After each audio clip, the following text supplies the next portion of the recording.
Selamat datang di channel saya, selamat datang kembali. Terima kasih banyak kepada seluruh subscriber setia saya yang selama ini selalu memberikan saya motivasi, dukungan, dan selalu memberikan saran serta masukannya. Terima kasih banyak. Buat semuanya, terima kasih udah mampir. Terima kasih juga udah subscribe, udah like, dan udah komen. Buat yang baru mampir, seperti biasa jangan lupa untuk subscribe dan klik tanda lonceng untuk menyaksikan video-video menarik lainnya di channel ini. Sekali lagi terima kasih. Selamat menyaksikan dan semoga terhibur.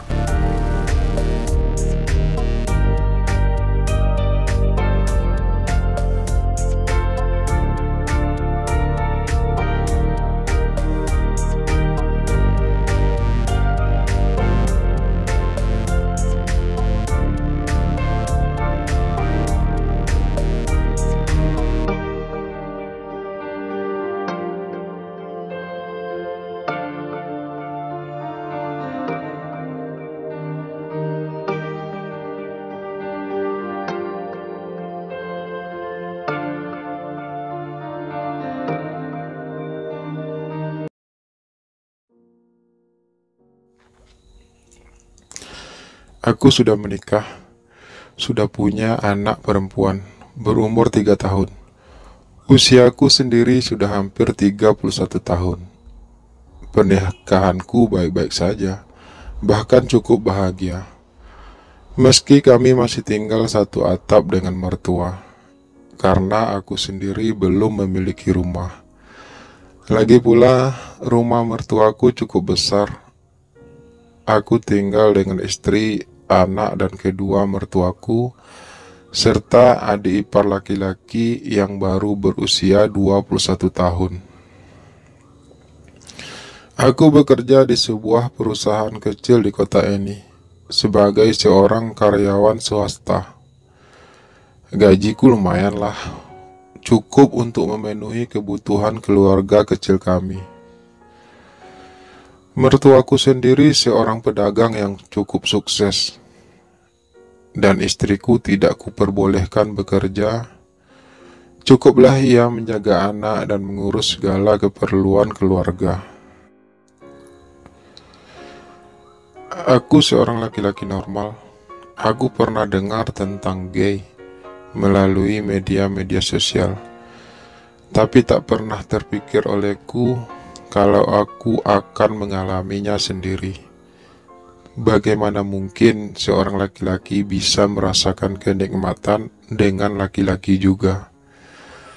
Aku bertanya-tanya sendiri mendengar kabar-kabar tentang maraknya dunia gay saat ini.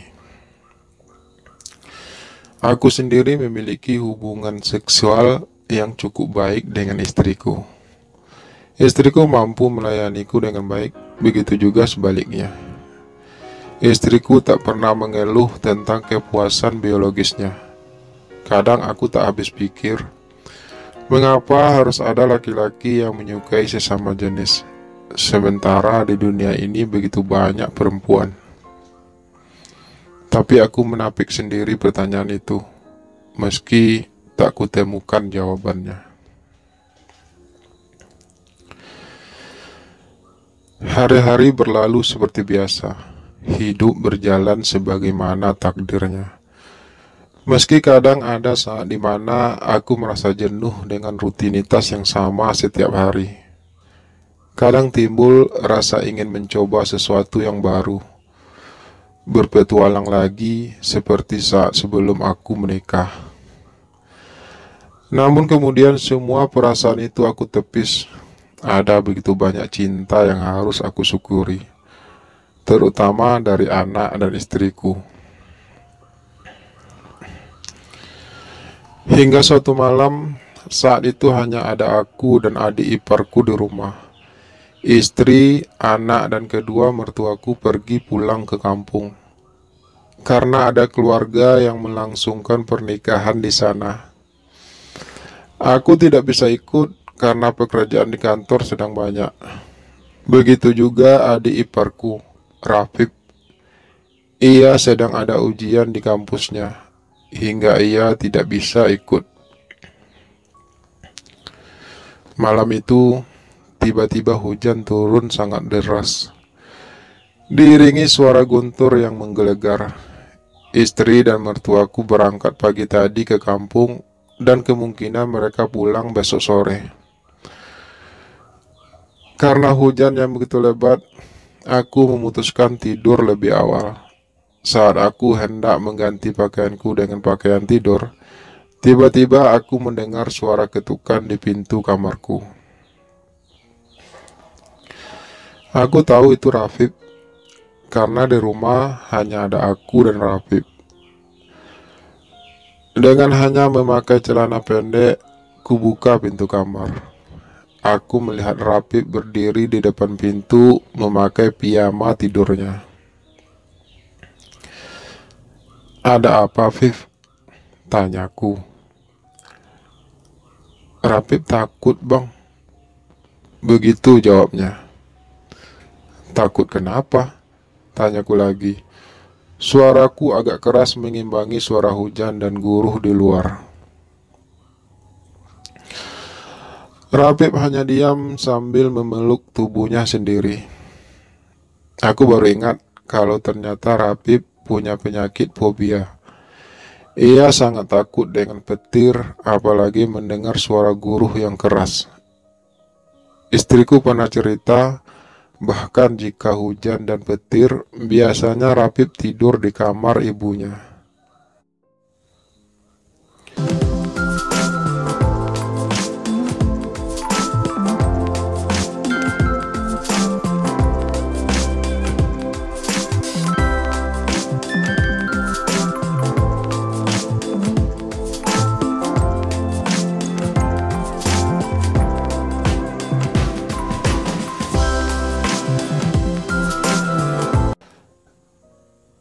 Teringat akan hal itu, segera aku tarik lengan Rafif masuk ke kamar. "Kamu tidur di sini aja," ucapku. Rafif masuk dan aku segera mengunci pintu kamar kembali. Hujan masih begitu deras di luar. Rafif hanya memakai piyama tipis, hingga celana dalamnya terlihat jelas. Dia berbaring di kasur sambil memeluk tubuhnya sendiri dengan ekspresi ketakutan yang teramat sangat. Aku merasa kasihan. Aku ikut berbaring di sampingnya. Rafif mulai sedikit tenang. Suara petir sudah tak terdengar lagi. Namun hujan masih turun meski tak sederas tadi. Saat tiba-tiba aku hendak bangkit, bunyi gelegar di langit kembali terdengar. Rafif refleks memelukku. Wajahnya dibenamkan di dadaku. Rasa kasihan menyelinap dalam benakku. Ku biarkan Rafif mendekapku. Tubuh Rafif cukup kurus namun berotot. Kulitnya mulus, putih, dan bersih terawat. Aku hanya terdiam mendengar suara hujan sudah mulai reda. Tak ada lagi suara petir. Hanya terdengar suara guru-guru kecil di kejauhan. Kulepaskan dekapanku dan sedikit mendorong tubuh Rafif agar menjauh. Namun Rafif justru mendorong tubuhku hingga telentang. Lalu kemudian tiba-tiba saja Rafif menciumi dadaku. Aku bergetar dan spontan mendorong kepala Rafif agar menjauh. "Kamu ngapain?" tanyaku dengan nada sedikit tinggi. Rafif duduk di sampingku. "Aku suka sama abang," ucapnya bergetar. Aku cukup kaget mendengarnya. Selama ini memang aku dan Rafif tidak begitu akrab. Kami jarang berbicara, kecuali saat makan bersama keluarga ataupun saat kumpul-kumpul keluarga. Yang aku tahu, Rafif orangnya memang pendiam. Dia jarang keluar rumah kecuali sekolah atau ada keperluan. Tidak seperti pemuda pada umumnya yang suka nongkrong-nongkrong. Rapip juga orang yang cerdas. Ia selalu juara umum di sekolahnya. Kata istriku, Rapip selalu juara umum sejak SD. Jujur, selama ini aku sering melihat Rapip memperhatikanku diam-diam, menatapku dari kejauhan. Tapi aku menganggapnya hal biasa. Tapi malam ini aku tahu ada yang salah. Rapip ternyata penyuka sesama jenis. Aku tak menyangka Rapip begitu gamblangnya mengungkapkan kesukaannya padaku. Entah karena ia sudah biasa atau justru karena ia sudah tak tahan lagi menahan perasaannya selama ini. Aku tak tahu. Tapi yang pasti Rapip sudah jujur dan harus kuakui itu hal yang menakjubkan.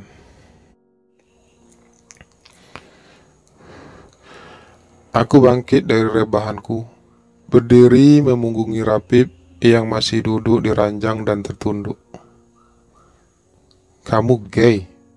tanyaku akhirnya tanpa menoleh. Aku tak mendengar jawaban Rapip. Untuk itu, aku memutar tubuhku menatapnya yang masih tertunduk. Pelan Rapip mengangkat wajahnya, kemudian mengangguk. "Sejak kapan?" tanyaku lagi.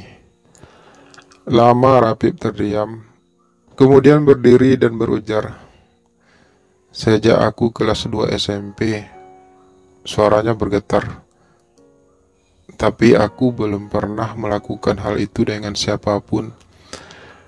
Aku berusaha menutupi semua itu dengan sibuk membaca-baca buku.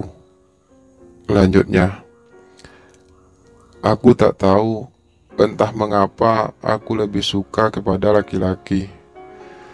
Waktu SMP, aku jatuh cinta dengan kakak kelasku. Tapi aku tak pernah mengungkapkannya karena aku tahu jelas itu akan sangat memalukan. Lanjutnya lagi, sambil menarik napas panjang. Aku terdiam mendengarkannya, menatapnya dengan tenang. Rapip berdiri di depanku, sambil meremas tangannya sendiri. Saat SMA kelas 2, aku juga jatuh cinta dengan teman laki-laki yang sebangku denganku. Ucapnya lagi. Dan aku juga hanya memendamnya, karena aku tak ingin merusak hubungan persahabatan kami. Dan lagi pula, aku tahu ia lelaki normal. Sampai akhirnya ia pindah sekolah. Lanjutnya lagi. Dan aku merasa kehilangan. Aku sibukkan diriku dengan membaca buku dan bermain game. Rapip menarik napas lagi. Matanya berair. Aku terus menatapnya diam. Berbagai perasaan berkecamuk di benakku.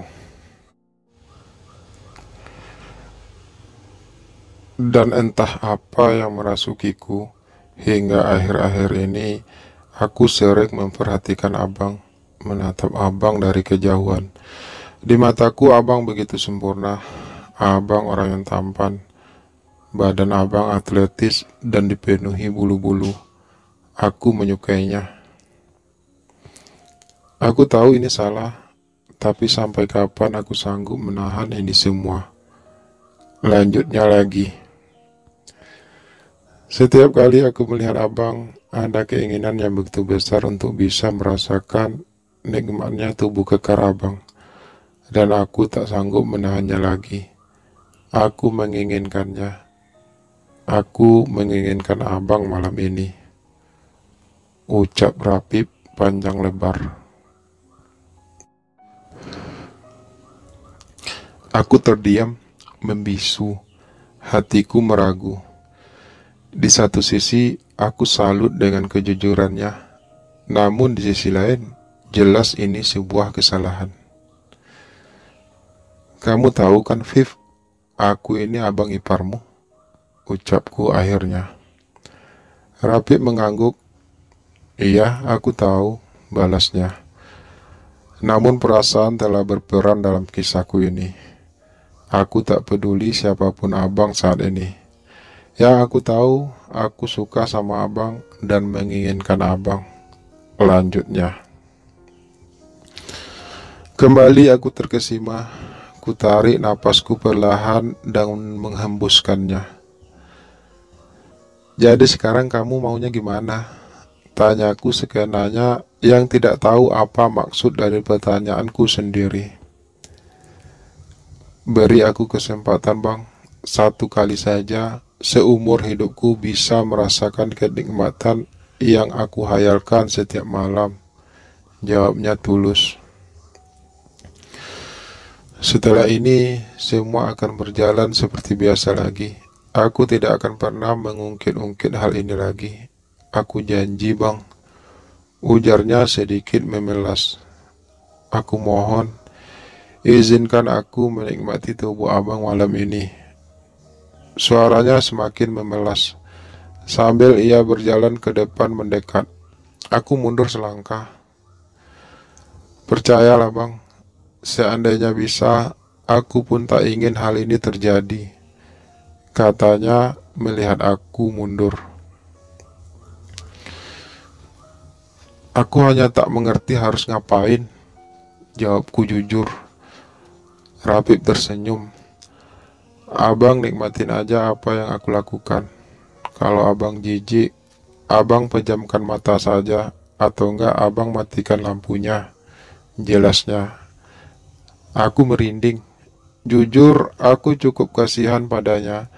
Namun biar bagaimanapun, aku tetap laki-laki normal yang suka perempuan, bukan laki-laki. Lagi pula, apa mungkin Rapip bisa membuatku bernafsu batinku? Oke, kita coba, ucapku akhirnya setelah melihat tatapan mata Rapip yang memohon. Tapi jika aku nggak suka, atau kamu nggak bisa bikin aku bergairah, kamu harus berhenti, lanjutku tegas. Kulihat Rapip tersenyum menang, tapi aku yakin ia takkan berhasil. Perlahan Rapip mulai mendekat. Aku menatapnya sejenak dan kemudian memejamkan mata. Aku merasakan hembusan napas Rapip di dekat bibirku. Aku buka lagi mataku dan kulihat wajah Rapip begitu dekat. Aku menghindar. Gak usah pakai cium, ujarku. Rapip mengerti. Ia kemudian sedikit menunduk. Ku pejamkan mataku lagi. Aku benar-benar geli. Ingin ku dorong kepala Rapip agar menjauh. Namun rasa kasihan menyelinap dalam hatiku. Ku biarkan Rapip melakukan apa yang ia inginkan. Hingga akhirnya malam itu, aku pun melakukan hubungan intim bersama Rapip, adik iparku sendiri. Berbagai perasaan berkecamuk kembali di benakku malam itu. Di satu sisi, aku merasakan kenikmatan yang tiada tara malam ini. Di sisi lain, ada rasa bersalah menjalar di hatiku. Aku tak tahu akan seperti apa kehidupanku selanjutnya. Kini semua jelas berbeda. Akankah aku mampu menolak seandainya Rapip menginginkannya lagi?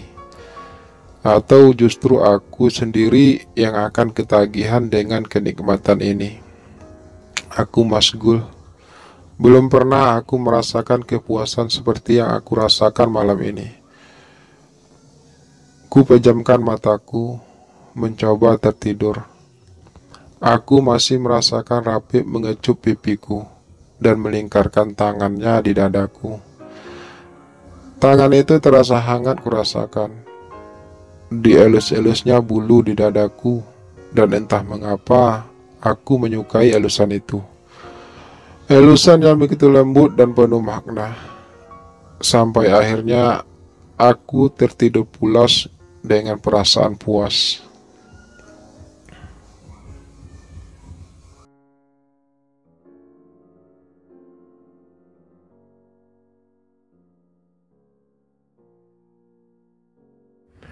Hari-hari berlalu seperti biasa, atau setidaknya kami berusaha melalui hari-hari seperti biasa. Karena sejujurnya, semenjak kejadian malam itu, ada rasa yang berbeda kurasakan, apalagi jika harus beradu pandangan dengan Rapip. Rapip memang bisa berlagak tidak terjadi apa-apa, tapi aku yakin, jauh di dasar hatinya, ia juga merasakan perbedaan tersebut. Aku sekarang jadi sering memikirkan Rapip. Entah mengapa kejadian malam itu selalu melintas di benakku setiap kali aku berusaha memejamkan mataku. Setelah beberapa minggu berlalu, akhirnya kesempatan untuk kami hanya tinggal berdua di rumah datang lagi. Waktu itu hari Minggu pagi. Istri, anak, dan kedua mertuaku pergi ke pasar berbelanja. Pagi itu aku merasa kurang enak badan, jadi aku tidak bisa ikut seperti biasa. Aku hanya berbaring malas di atas tempat tidur di kamarku dengan hanya memakai celana dalam. Tiba-tiba pintu kamar yang memang tidak dikunci itu terbuka. Sesosok tubuh Rafif berdiri di sana yang kemudian dengan cekatan menutup dan mengunci pintu dari dalam. Aku cukup kaget dan berusaha bangkit dari rebahanku. Namun Rafif sudah terlanjur duduk di sisi ranjang. Aku masih berusaha mengingatkan Rafif untuk segera menghentikan tindakannya. Karena biar bagaimanapun bisa saja perbuatan kami akan dipergoki oleh istriku. Tapi Rapip tidak mempedulikan ucapanku. Ia terus saja masuk dan berbaring di sampingku. Dan pagi itu kami pun akhirnya melakukannya lagi untuk yang kedua kalinya. Setelah merasa cukup puas, Rapip pun segera beranjak keluar dari kamar itu dan meninggalkanku sendirian. Aku pun segera bangkit dan langsung menuju ke kamar mandi. Aku harus segera mandi dan membersihkan tubuhku. Aku tak ingin istriku curiga. Selesai mandi, aku pun keluar kamar. Aku melihat Rapip sedang sarapan di dapur dan sudah memakai pakaian rapi. Dan begitulah seterusnya. Rapip selalu berusaha mencuri-curi waktu untuk dapat berhubungan intim denganku. Dan selalu saja ada kesempatan untuk kami melakukannya lagi. Karena memang mertuaku jarang di rumah. Mereka biasanya sering berada di toko. Dan kadangkala istriku juga ikut ke sana. Sehingga aku dan Rafif jadi lebih sering tinggal berdua saja di rumah. Kami selalu melakukannya setiap ada kesempatan. Bahkan kami pernah melakukannya beberapa kali di kamar mandi. Dan kalaupun kami tidak punya kesempatan melakukannya di rumah, kami akan membuat janji bertemu di penginapan-penginapan murah. Selama berbulan-bulan hal itu terjadi. Hubunganku dengan Rafif semakin serius dan parah. Aku benar-benar ketagihan dengan apa yang dilakukan Rafif padaku. Sekarang bukan hanya Rafif yang menginginkan hal itu. Kadang aku juga sering masuk ke kamar Rafif untuk mengajaknya berhubungan intim. Aku benar-benar telah jatuh cinta kepada Rapip. Aku selalu saja memikirkannya. Namun pada akhirnya semua memang harus berakhir. Bukan karena kami tak menginginkannya lagi, tapi ternyata semuanya tak berjalan seindah yang kami harapkan. Meskipun pada awalnya semua berjalan dengan baik, tapi pada akhirnya sesuatu yang busuk itu akan tercium juga. Istriku sudah mulai curiga denganku karena memang akhir-akhir ini aku jarang sekali menyentuhnya. Aku terlalu terlena dengan hubungan terlarangku dengan Rafif, hingga seringkali aku mengabaikan istriku. Istriku sudah mulai mengawasi setiap tindakanku. Dia jadi sering berada di rumah sekarang. Aku tidak tahu pasti apakah istriku mencurigai hubunganku dengan Rafif atau hanya sekedar khawatir kalau aku kurang perhatian darinya. Tapi yang pasti, sekarang istriku sudah mulai memanjakanku lagi, terutama ketika kami berhubungan intim. Aku dan Rafif benar-benar sudah tidak punya kesempatan lagi untuk saling berhubungan. Meski Rafif sering menghubungiku melalui handphone dan mengajak aku bertemu di penginapan seperti biasa. Namun istriku tidak membiarkanku pergi keluar sendirian, kecuali ketika aku pergi kerja. Dan saat jam kerja pun, aku tidak mungkin bisa bertemu Rafif karena aku tidak bisa meninggalkan kantor tanpa alasan yang jelas. Apalagi akhir-akhir ini, istriku sering datang ke kantor walau hanya sekedar mengantarkan makan siang. Aku pun mulai menjaga jarak dengan Rafif. Aku tahu Rafif kecewa dan marah padaku. Tapi aku juga percaya kalau Rafif tidak akan mungkin melakukan tindakan bodoh untuk mengungkapkan kekecewaannya padaku. Karena biar bagaimanapun, aku adalah abang iparnya. Dan tentu saja keutuhan rumah tangga kami yang akan menjadi taruhannya.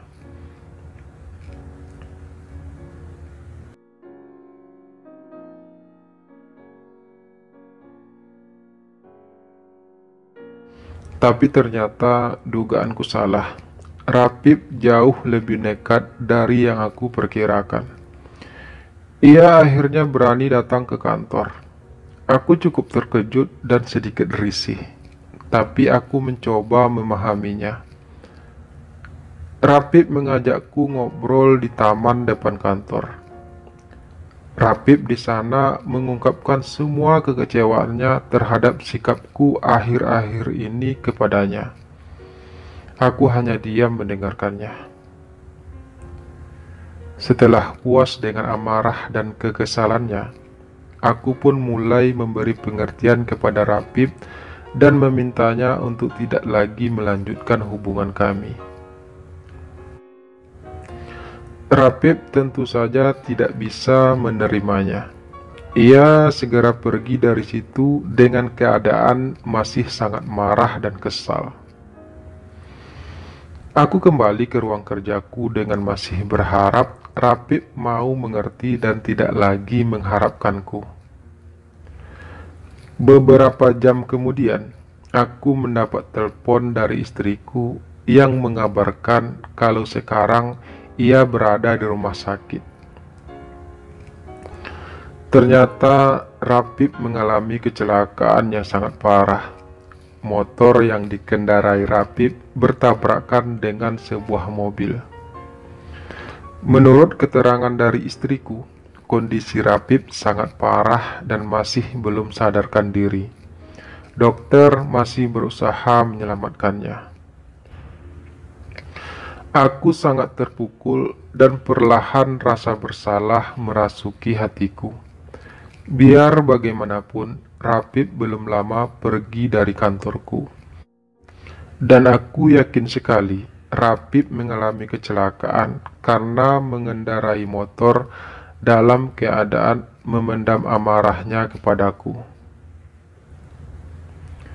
Dengan sedikit terburu-buru, aku memacu mobil menuju rumah sakit tempat Rafif dirawat. Pikiranku menerawang tak menentu. Ada rasa bersalah tiba-tiba menghampiri hati dan pikiranku. Sesampainya aku di rumah sakit, aku melihat istri dan mertuaku berada di ruang tunggu dengan wajah penuh kesedihan. Rapip belum juga sadarkan diri. Dokter masih menanganinya di ruang ICU. Melihat kedatanganku, istri dan mertuaku menangis kembali. Air mata mereka sudah tidak bisa dibendung. Aku merasa terpukul. Beberapa saat kemudian, seorang dokter keluar dari ruang ICU. Kami pun segera berhambur menuju pintu keluar itu. Dokter mencoba menenangkan kami. Dokter itu pun mengatakan kalau nyawa Rafif tidak bisa terselamatkan. Kecelakaan yang dialaminya sangat parah. Kepalanya terbentur benda keras yang mengakibatkan ia harus kehabisan darah. Dokter telah berusaha mencoba menyelamatkan Rafif, tapi kondisinya yang sangat parah sudah tidak bisa tertolong lagi. Istri dan ibu mertuaku menangis histeris. Ayah mertuaku hanya terdiam terpaku. Air matanya jatuh menetes. Tak sadar, aku pun meneteskan air mata. Ya, Rafif akhirnya meninggal. Ia pergi dengan membawa amarah dan kekesalannya terhadapku. Ia pergi dengan meninggalkan rasa bersalah yang begitu besar padaku. Rafif pergi dengan meninggalkan sejuta kenangan. Aku benar-benar semakin terpukul.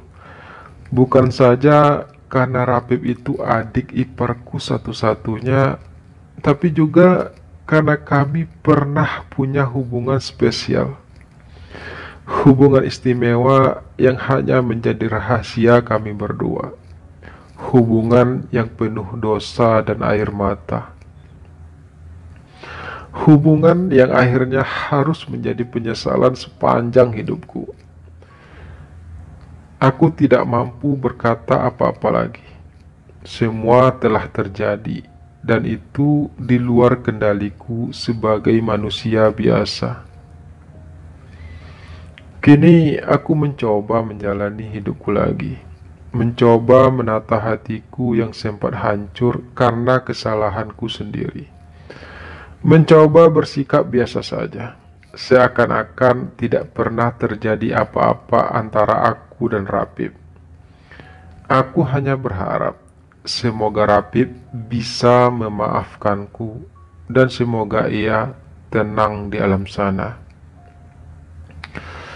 Aku mencoba melupakan semua cerita yang pernah terukir antara aku dan adik iparku. Mencoba menghapusnya dari setiap ingatanku. Walau aku tahu itu tidak mudah dan butuh waktu bertahun-tahun. Aku pun berharap semoga kedepannya aku akan jauh lebih berhati-hati dalam melangkah. Semoga saja aku tidak terjerumus lagi dalam dunia kelam itu. Semoga saja tidak ada lagi Rafif lain yang mencoba menggodaku. Ya, semoga saja.